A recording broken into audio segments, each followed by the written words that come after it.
Il va beaucoup nous manquer, Jean-Pierre Mocky, tellement drôle, tellement singulier. Alors, tout au long de cette émission, nous vous rediffuserons d'autres extraits, d'autres reportages notamment. Il y a quelques mois, probablement, l'un de ces derniers reportages, il était reparti à Nice avec Sarah Doraghi sur les traces de son enfance. Bonjour à tous les deux. Bonjour. Julia, Richard. Avec vous, Julia, évidemment, beaucoup de réactions, beaucoup de tristesse sur Internet. Oui, beaucoup de réactions évidemment sous le hashtag Mocky, tout simplement. On parle de provocation, de créativité, de philosophie dans la création simple.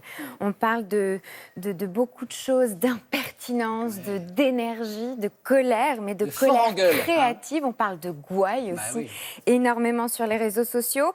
Ces sujets de prédilection, la religion, la police, la société, ont fait beaucoup parler sur Internet. On voit l'hommage du ministre de la Culture, Franck Riester.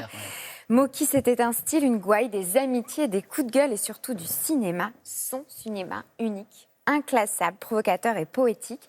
Un hommage aussi également de l'Élysée. C'est un sublime et salutaire impertinent que la France pleure aujourd'hui.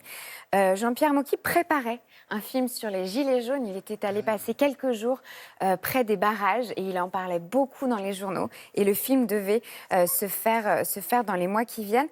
Alors, je vous le disais, sous le hashtag Mocky, on trouve beaucoup de choses, des extraits, des moments qu'on a revus dans nos sujets qu'on diffusait ce matin, où il est effectivement fort en gueule. Je rappelle qu'il a à son actif plus de 70 longs métrages, dont À mort l'arbitre, où y a-t-il un Français dans la salle? Fernandel, Serrault, Jane Birkin, Deneuve, le prix Henri Langlois en 2010. Beaucoup de choses qu'on rappelle ce matin sur les réseaux sociaux.